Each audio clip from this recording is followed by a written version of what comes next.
In a stunning and heart-wrenching turn of events, Zimbabwe's main opposition leader, Nelson Chamisa, has made a heart-rending announcement on Thursday declaring his departure from his party.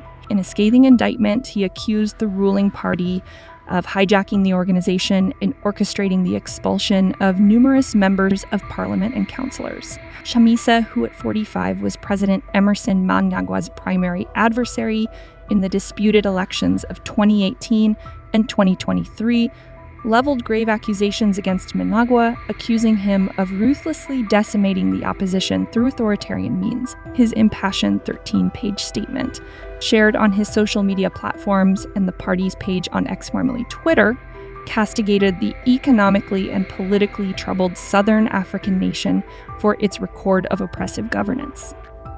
With immediate effect, "I sever all ties with the CCC," Chamisa declared, severing his connection with the party. However, he reassured his supporters that he would continue to serve the public and hinted at forthcoming plans, urging them to rally behind a fresh political vision that he is preparing to unveil. Chamisa had formed the Citizens Coalition for Change Party in 2022, breaking away from the country's long-standing opposition party, the Movement for Democratic Change, or MDC, after the High Court in the capital city of Harare ruled against his legitimacy as the party's leader. In last year's elections, which he later denounced as a gigantic fraud, Chamisa garnered 44% of vote compared to President Edi's 52.6%.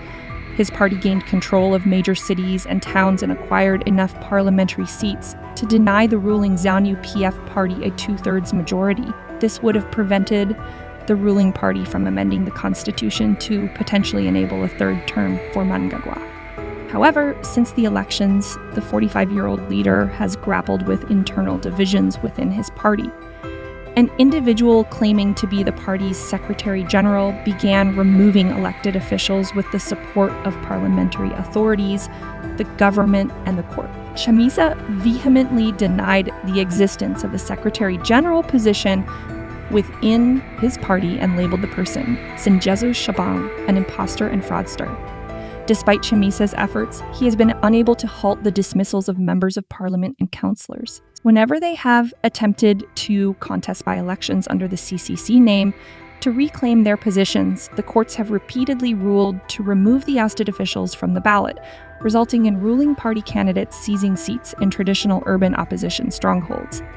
On Thursday, the charismatic lawyer and pastor finally reached his breaking point.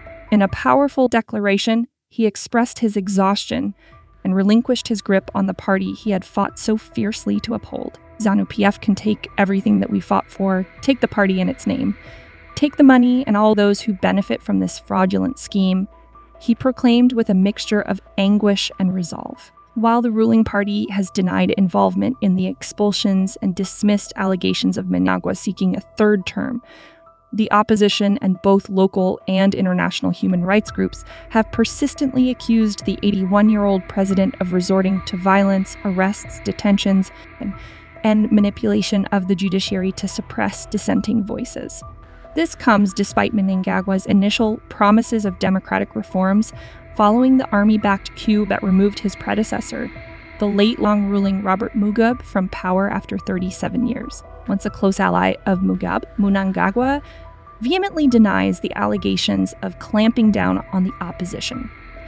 He asserts that his government has enhanced the political landscape and improved the human rights situation. However, the disillusionment grows as the current leader faces mounting accusations of perpetuating the same repressive tactics as his predecessor and men in a political landscape fraught with tension, betrayal, and shattered hopes. Chamisa's departure from his party serves as a poignant reminder of the ongoing struggle for democracy and justice in Zimbabwe. The nation braces itself for the uncertain path that lies ahead, while the charismatic opposition leader contemplates his next move, driven by a mixture of determination, resilience, and an unwavering commitment to the principles he holds dear.